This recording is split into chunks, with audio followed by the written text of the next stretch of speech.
Wow.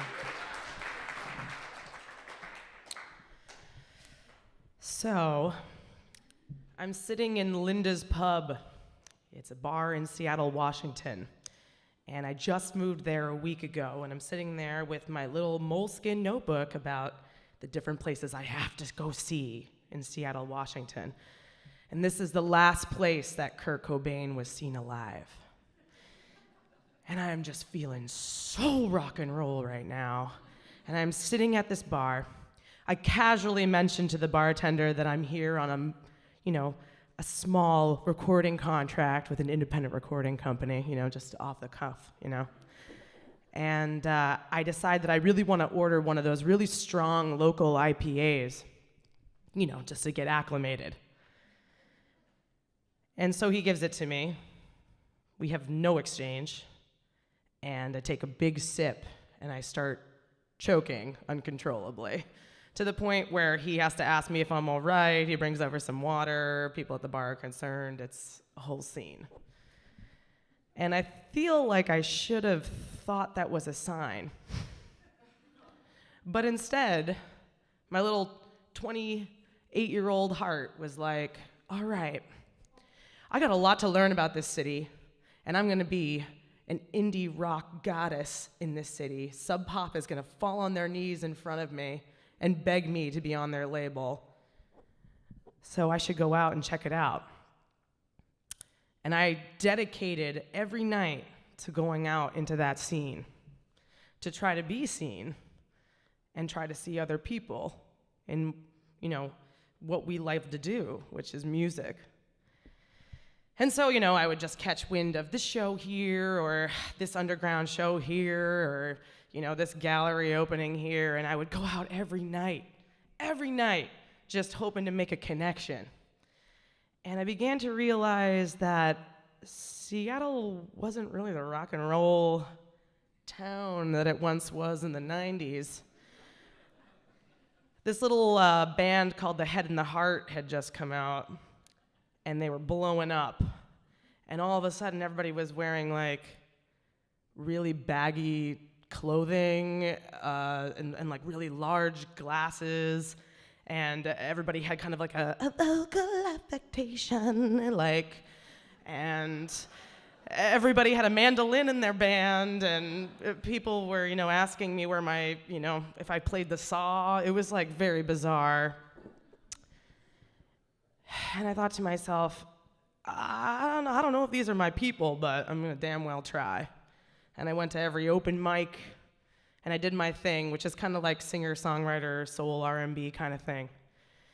And I would get the same thing every time. People would say to me, oh, your voice is incredible, but what are you gonna do with it? Your music's really predictable. I was like, okay. But I kept trying. I kept going out. And people had warned me about this Seattle freeze, this thing where people kind of pretend to feign interest in what you're saying, and you have this exchange, and you kind of get just close enough, but not close enough to really become friends. I'm from New Hampshire. I'm from the Northeast. You have a best friend, that's your best friend. There's a bus going by and they're walking in front of it, you're gonna push them out of the way and take one for the team. That's your friendship in the Northeast. I would make dinner plans with people to follow up on them, to get voicemail after voicemail, and I just wasn't making any connections. It's I felt like nothing was really happening for me. And then to add insult to injury, I lost my record contract. I spent better part of a year working on 3/4 of an album, only to have it shelved to the tune of $8,000 to try to uncover it if I wanted to hear what I had done. And I thought, oh man, I have no friends. I'm in this random place that I thought was something that it's not. And I'm really lonely. And on top of that, I'm broke. So the option of going home isn't really an option right now. The thought of living with my parents until I could regain some semblance of a savings account was worse than staying there. So I thought, okay, I should probably find a job. And I had a side job, which oddly enough was at this little food truck called Happy Grillmore.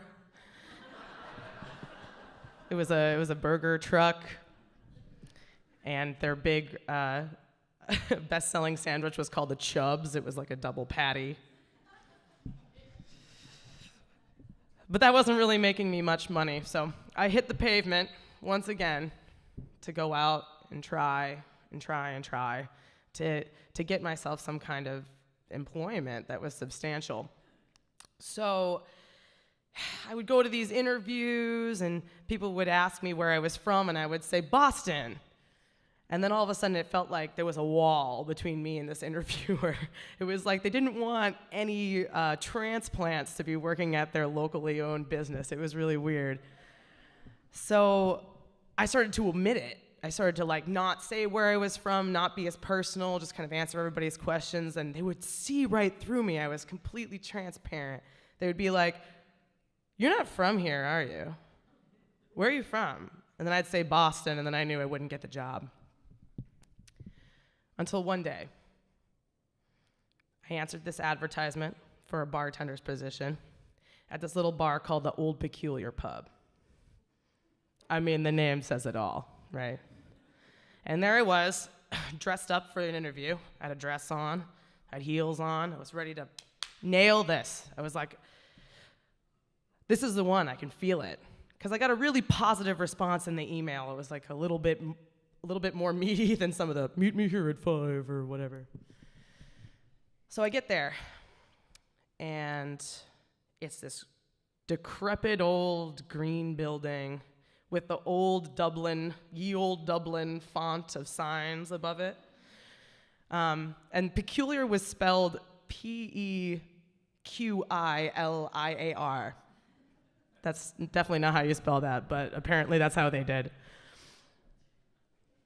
So I get there, and behind the bar, which was a giant horseshoe, in front of concrete floors, some old, shredded green carpet to the side, was a man waiting for me to come in with my resume.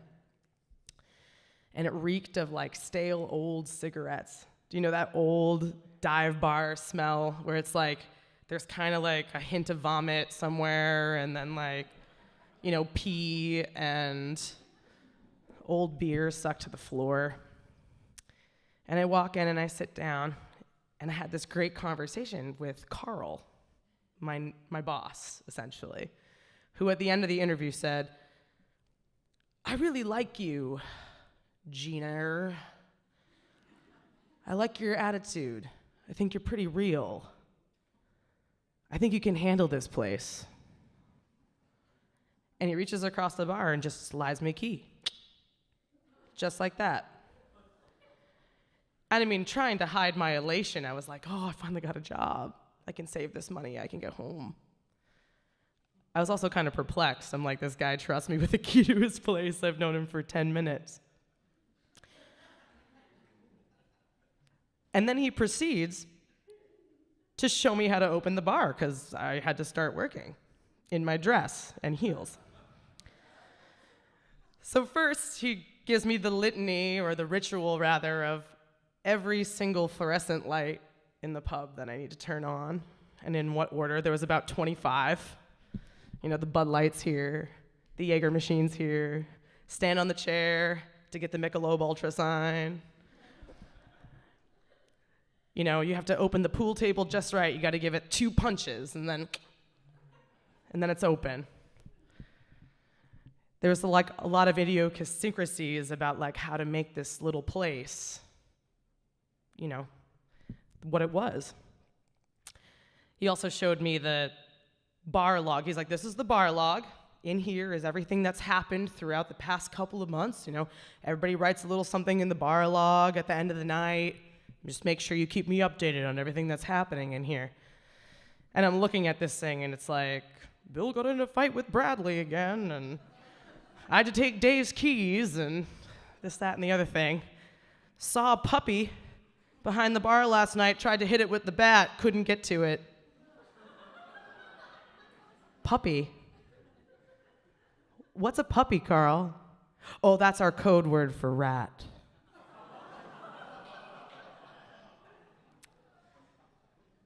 And then he looked at me and he said, you gotta be careful. These people, they can eat you alive. I've cleaned house here just recently, and I think you're just what I need to kind of hold this place together. I'm counting on you. And I thought, you know what? It can't get any worse. What the hell? Let's go. Bring it on, old peculiar. Let's see what you got. And it wasn't easy. These regulars gave me a run for my money, sent back drinks. You know, I'm not Dan, I'm Dave, but they really were Dan and Dave. They've switched their names. You know, the whole litany of things, you know, that you would do to like a fraternity brother was done to me. But I stuck it out. And I got to learn the names and the drinks of this really ridiculous cast of characters. You know, you'd have Ron, who couldn't get through one session at the bar without playing Cherry Bomb like 8 times on the jukebox. Or Dave, who could control the jukebox from his phone outside the bar, who would enter the bar to the Rocky theme every time he came in the bar. You had someone like Larry, who was going through chemotherapy across the street and would come to the bar and bring his whole family and just sit with a Guinness. He'd never drink it, but he would sit with it, and he would talk to his family and friends.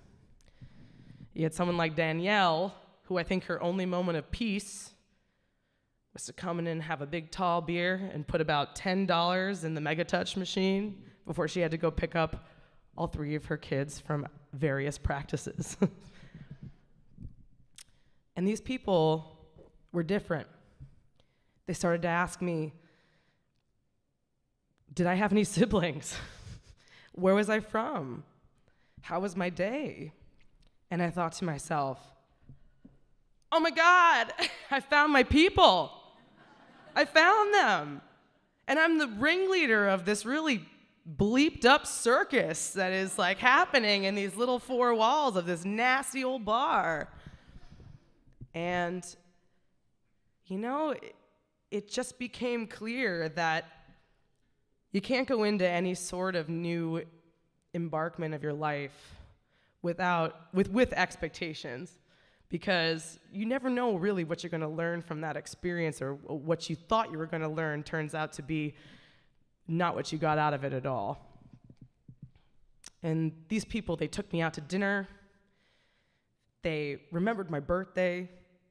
They remembered what kind of food I'd like and would bring it to me. And I mean, and it was kind of an ugly scene. But the Seattle freeze did not exist within the 4 walls of the Old Peculiar. And now, every year on my birthday, those regulars still call and text me to see how I am.